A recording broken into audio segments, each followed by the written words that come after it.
Hello and welcome back everyone. तो पैसा बचाने के बारे में सोचना मुझे नहीं लगता है कि ये बिल्कुल भी ख़राब बात है, क्योंकि हम छोटी छोटी चीज़ों का अगर ख्याल रखेंगे तो हम बहुत सारी सेविंग कर सकेंगे। और ये सभी चीज़ें अगर आप फॉलो करेंगे तो आप बहुत सारी सेविंग कर पाएंगे, बिल्कुल मेरी तरह। आज के इस वीडियो में मैं बहुत सारी इंपॉर्टेंट बातें आपसे शेयर करूंगी, तो आप इन सारी टिप्स को फॉलो कीजिए और फिर आप अपना एंड ऑफ द मंथ आप कैलकुलेट कीजिए कि आपने कितनी सेविंग्स की है। तो चलिए स्टार्ट करते हैं आज का वीडियो। आप अपने किचन के पैंट्री में, कैबिनेट्स में और फ्रिज में देखिए, आपको इतने सारे पैकेट्स मिलेंगे, इस तरह के पाउचेस मिलेंगे जो कि एक्सपायरी हो चुके हैं और आप उसको कंज्यूम नहीं कर सकते, फिर भी आपने उसे फ्रिज में रखा हुआ है। तो इस तरह के पैकेट्स है ना, सबसे पहले तो आप उनकी डेट्स चेक कर लीजिए और जब आप उसको शॉपिंग करने जाते हैं, जब आप उसको परचेज़ करने जाते हैं, तब आप इनकी डेट्स ज़रूर चेक कीजिए। अगर आप 100% श्योर हैं कि आप बड़े जो पैकेट्स रहते हैं या बड़े बॉक्सेस रहते हैं उसको पूरी तरह से कंज्यूम कर लेंगे बिफोर द एक्सपायरी डेट, तब ये बड़े पैकेट्स लीजिए। अदरवाइज़ आप हमेशा ट्राई कीजिए कि छोटे पाउचेस ही यूज़ करें, क्योंकि ये छोटे पाउचेस हम जल्दी कंज्यूम कर सकते हैं और एक्सपायरी डेट इसकी आने के पहले ही हम इसको पूरी तरह से यूटिलाइज़ कर सकते हैं। तो जब भी आप लेंगे ना, तो जैसे कि कुछ सॉसेस होते हैं, ये सॉसेस हम डेली यूज़ नहीं करते हैं, कभी कभी ओकेशनली ही हम पास्ता या पिज़्ज़ा बनाते हैं, तो उसके अकॉर्डिंग आपकी जितनी भी ज़रूरत है ना, उसके हिसाब से ही आप इसे परचेज़ कीजिए। और मेरे हिसाब से आप इसके छोटे पाउचेस लेंगे तो आप बहुत सारा पैसा बचा भी पाएंगे, सेविंग्स कर पाएंगे, क्योंकि अदरवाइज़ अगर आप इसको यूज़ नहीं करेंगे तो ये एक्सपायरी हो जाएंगे और ये बिल्कुल वेस्ट ऑफ मनी हो जाएगा। तो नेक्स्ट टाइम से आप जब भी परचेज़ करें तो आप देख लें कि आपको कितनी ज़रूरत है और उसके अकॉर्डिंग आप इनके साइज़ेस, जो पाउचेस आते हैं या फिर पैकेट्स आते हैं, उनके साइज़ आप चूज़ कर सकते हैं। हम अपने फ्रिज में इतना सारा सामान भर के रखते हैं कि फ्रिज के जो वेंट्स होते हैं ना, वो ब्लॉक हो जाते हैं। तो फ्रिज के वेंट्स तभी ब्लॉक होते हैं जब आप बहुत सारी चीज़ें इसमें भर भर के रखेंगे। और कई बार ऐसा होता है कि हम लेफ़्ट ओवर फूड रख देते हैं और उसको हम कंज्यूम करना भूल जाते हैं, और हमारा जो फ्रिज है ना, वो बस लोडेड होता जाता है, इसमें हम सामान भरते जाते हैं और कभी इसमें से निकालते ही नहीं हैं। वेजिटेबल्स हम ज़रूरत से ज़्यादा भर लेते हैं और कई बार वो वेजिटेबल्स हम कंज्यूम भी नहीं कर पाते हैं, ख़राब हो जाते हैं। जैसे कि कोरिएंडर है ना, हरा धनिया जो रहता है वो बहुत जल्दी ख़राब होता है। तो कोशिश कीजिए कि हरा धनिया आप थोड़ा थोड़ा लाएं, बहुत ज़्यादा ना लाएं। जितना आप जैसे हफ्ते के लिए आप ला सकते हैं, आप 15 दिन 20 दिन के लिए अपनी सब्जियां मत भर के रखिए।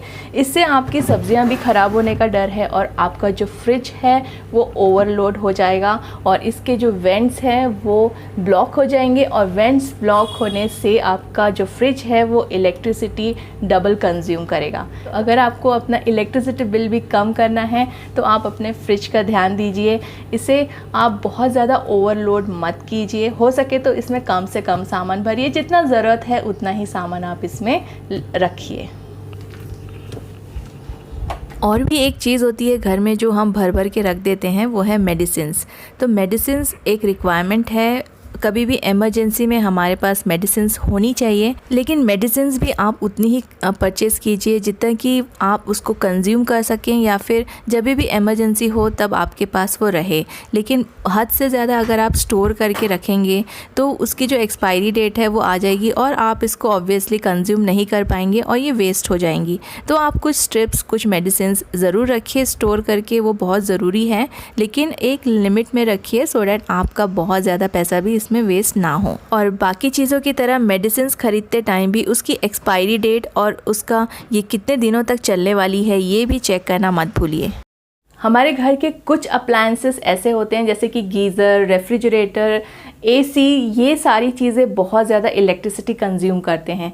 लेकिन अगर आप कुछ चीज़ें का ध्यान रखें, जैसे कि हम रेफ्रिजरेटर लेते हैं तो कुछ स्टार्स का आप ध्यान रखिए, तो जितने ज़्यादा स्टार होंगे ना वो उतना कम इलेक्ट्रिसिटी कंज्यूम करेगा। बट एसी, ये वाला जो एसी आप देख रहे हैं ना, ये इन्वर्टर एसी है और ये आपका जो नॉर्मल जो हमारे एसीज होते हैं ना, उससे ये हाफ इलेक्ट्रिसिटी बिल आपका कंज्यूम करेगा। और आपको बहुत ज़्यादा आप चेक करेंगे, जैसे अगर आप आप लेने का सोच रहे हैं एसी, नया एसी लेने का सोच रहे हैं, तो आप इन्वर्टर एसी ही परचेज़ कीजिएगा, क्योंकि इससे आपकी बहुत ज़्यादा इलेक्ट्रिसिटी बचेगी, और इलेक्ट्रिसिटी बचेगी तो आपका बहुत सारा पैसा भी बचेगा। क्योंकि नॉर्मल जो हमारे एसीज़ होते हैं ना, वो बहुत इलेक्ट्रिसिटी कंज्यूम करते हैं as compare to inverter AC. Inverter AC में क्या होता है कि आप एक बार इसको ऑन कर देंगे तो ये रूम का टेम्परेचर पूरा टाइम मेंटेन करके रखता है। जैसे कि आपने अगर 24 या 25 पे सेट किया है तो ये उतने पे ही काफ़ी पूरा टाइम ये उतने पे ही उसको मेंटेन करके रखेगा, और रूम को गर्म भी नहीं होने देगा और बहुत ज़्यादा ठंडा भी नहीं रखेगा। 24, 25, 26 पे आपका एसी कंटिन्यू चलेगा, तो ऑब्वियसली आपका जो इलेक्ट्रिसिटी बिल है ना, वो बहुत ज़्यादा कम आएगा। अगर आपके घर में ग्रोइंग किड्स हैं तो उनके जो कपड़े आप लेते हैं वो भी बहुत संभल के लीजिए। जैसे कि आप थोड़े से बड़े ही कपड़े लीजिए। जब भी आप उनके लिए कुछ भी लेते हैं, शर्ट, पैंट, फ्रॉक, जो भी आप उनके लिए परचेज़ करते हैं कपड़े, तो उनके साइज़ से थोड़ा सा बड़ा साइज़ लीजिए। और एक टाइम पे बहुत सारे उनके लिए कपड़े मत खरीदिए, क्योंकि ये कपड़े उनको बहुत जल्दी छोटे हो जाएंगे। कई बार तो एक महीने में ही कपड़े छोटे हो जाते हैं और बच्चे पहन नहीं पाते हैं, और कॉस्टली कपड़े रहते हैं, बहुत अच्छे रहते हैं, और हमें इनको डिस्पोज ऑफ करना रहता है। तो इस तरह से ना आप जब भी अपने ग्रोइंग किड्स के लिए कपड़े ख़रीदें तो बहुत सोच समझ कर ख़रीदें। कम कपड़े लें सो डैट आप नेक्स्ट मंथ दूसरे कपड़े फिर से ले सकते हैं, और थोड़े से बड़े साइज़ के लेंगे तो फिर वो कुछ लंबे समय तक उनको पहन पाएंगे। और कुछ कपड़े जो आपको लग रहे हैं कि छोटे हो रहे हैं, तो आप इनको जल्दी से अपने बच्चों को बोल सकते हैं यूज़ करने के लिए। इसको घर में भी यूज़ कर सकते हैं। जैसे मेरी बेटी के कुछ टी शर्ट्स हैं ना, उसको स्लीव से टाइट हो गए, तो वो उनके स्लीव्स कट करके स्लीवलेस टी शर्ट्स वो बना के वो घर में ही उसको यूज़ कर लेती है, कुछ बाहर के कपड़े। तो इस तरह से आप उसको यूटिलाइज़ कर सकते हैं, रादर दैन उसको एकदम से किसी को दे देना या फिर थ्रो कर देना। आप इस तरह से उसको यूज़ कर सकते हैं।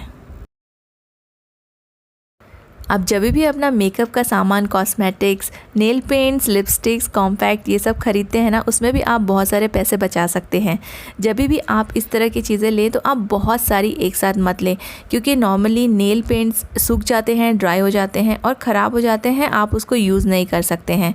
कुछ नेल पेंट्स को हम स्प्रिट डाल के यूज़ करते हैं, लेकिन उसको भी हम बहुत दिन यूज़ नहीं कर सकते। और कुछ कॉस्मेटिक्स, जैसे अगर आप वर्किंग नहीं हैं और अगर आप डेली ये सारी चीज़ें यूज़ नहीं करती हैं, ओकेशनली करती हैं, तो बहुत सारे कॉम्पैक्ट्स, फाउंडेशंस, ये सब लेकर रखना वेस्ट ऑफ मनी है मेरे हिसाब से। और आप इसको 1 या 2 रख सकते हैं सो डैट आप इसको यूटिलाइज़ कर सकें बिफ़ोर वो एक्सपायरी हो। और ऐसे आप बहुत सारे पैसे बचा सकते हैं, क्योंकि कॉस्मेटिक्स बहुत ही ज़्यादा कॉस्टली आते हैं। तो जितनी आपको ज़रूरत है आप उतना ही परचेज़ कीजिए और उसको एक्सपायरी होने के पहले आप यूज़ कर लीजिए। जैसे ही स्कूल्स रीओपन होते हैं तो फिर नोटबुक्स और बुक्स के जो खर्चे रहते हैं वो अलग से रहते हैं, जो कि अनअवॉइडेबल है। इस पे आपको खर्च करना ही करना है। लेकिन जो आपकी बच्चों की पुरानी बुक्स रहती हैं, टेक्स्ट बुक्स और नोटबुक्स, जो नोटबुक्स रहती हैं उसमें से आप जो खाली पेजेस हैं उनको निकाल के आप अच्छे से अपने लिए यूज़ कर सकते हैं, कुछ भी सामान की लिस्ट बनाने के लिए, या फिर जो भी पेजेस, बहुत सारे जैसे कई बार पेजेस बचे हुए रहते हैं नोटबुक्स में, तो आप इनको वर्क करने के लिए आप अपने बच्चों को दे सकते हैं। जो भी वो मैथ्स करेंगे या फिर कुछ लिख के याद करेंगे या फिर हैंडराइटिंग सुधारने के लिए आप इस तरह की नोटबुक्स को यूज़ कर सकते हैं। उनको फेंकिए मत, उनको इस तरह से यूटिलाइज़ कीजिए। अब रही बात टेक्स्ट बुक की, तो टेक्स्ट बुक में बहुत सारी अच्छी पिक्चर्स होती हैं, तो ये वाली जो पिक्चर्स रहती है ना, उसको आप कट करके यूज़ कर सकते हैं किसी भी प्रोजेक्ट के लिए, स्कूल के प्रोजेक्ट के लिए। कई बार बहुत सारे प्रोजेक्ट्स में या फिर असाइनमेंट्स में इस तरह की पिक्चर्स ना बहुत काम में आती है। आपके घर के आसपास सराउंडिंग्स में कोई भी गरीब फैमिली हो जिनके पास बुक्स खरीदने के पैसे ना हो, तो आप इस तरह की बुक्स उनको दीजिए सो डैट वो इनको यूटिलाइज़ कर सकें और थोड़ा बहुत वो भी कुछ लर्न कर सकें। कॉस्मेटिक्स और मेकअप्स के साथ साथ जो हम टूथपेस्ट यूज़ करते हैं उसमें भी बहुत ज़्यादा हम खर्चा करते हैं, तो उसको हम ज़रा संभल के यूज़ करेंगे ना, लंबे समय तक ये चल सकता है। आपने देखा होगा जब भी हम टूथपेस्ट को ब्रश में लेते हैं तो बहुत सारा टूथपेस्ट बाहर आ जाता है, और इतना सारा टूथपेस्ट ज़रूरत नहीं होता है एक टाइम ब्रश करने के लिए। तो आप इस तरह से उस पर एक सिल्वर फॉइल लगा दीजिए और उसमें एक छोटा सा होल कर दीजिए, और इसमें से उतना ही टूथपेस्ट निकलेगा जितना आपको ज़रूरत है। नहीं तो ये बहुत सारा टूथपेस्ट बाहर आ जाता है और काफ़ी सारा वेस्ट हो जाता है। तो इस तरह से आप अपने टूथपेस्ट का जो वेस्टेज है उसको बचा सकते हैं, कंट्रोल कर सकते हैं। और जब टूथपेस्ट ख़त्म होने लगे तो आप उसको अच्छे से प्रेस कर दीजिए, उसके बॉटम का जो पोर्शन है उसको अच्छे से प्रेस करके जितना भी पेस्ट है वो आगे की तरफ आप उसको प्रेस कर दीजिए। और जो बॉटम का जो पोर्शन है उसको फोल्ड करके आप इस तरह के क्लिप से उसको टाई करके रख सकते हैं। और इसी तरह से आप जितने जैसे जैसे यूज़ करते जाते हैं ना, तो वैसे वैसे आप टूथपेस्ट को निकाल सकते हैं। तो इससे होगा ये कि आपका जितना भी टूथपेस्ट अंदर है वो सब कुछ आप यूज़ कर सकेंगे। कई बार हम लोग टूथपेस्ट ऐसे ही फेंक देते हैं ये सोचकर कि अब इसमें से नहीं निकलेगा, लेकिन उसमें इतना सारा टूथपेस्ट होता है कि आप एटलीस्ट 4 to 5 डेज़ या 1 वीक तक आप यूज़ कर सकते हैं। टूथपेस्ट की तरह शैम्पूज़ और जो फेस वॉश होते हैं उसको भी आप इसी तरह से यूज़ कीजिए, जितना आपको ज़रूरत है उतना यूज़ कीजिए। और जब वो ख़त्म हो जाते हैं तो आप उनके जो कंटेनर्स हैं उनमें पानी डाल के आप कई दिनों तक आप यूज़ कर सकते हैं। स्पेशली शैम्पूज़ की बॉटल में अगर आप पानी डाल के यूज़ करेंगे तो आप एटलीस्ट 6 to 7 टाइम्स आराम से अपने हेयर वॉश कर सकते हैं। Last but not the least, offers के पीछे बिल्कुल मत भागिए।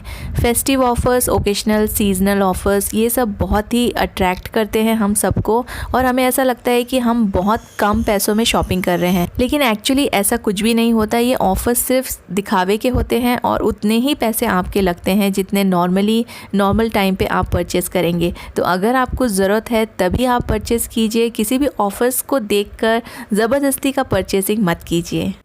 आई रियली होप आपको ये सभी टिप्स पसंद आई होंगी और इन सब छोटी छोटी बातों को फॉलो करके आप भी अपना बहुत सारा सेविंग कर सकेंगे। तो आज के वीडियो के लिए बस इतना ही। I will see you soon in the next video. Bye and take care.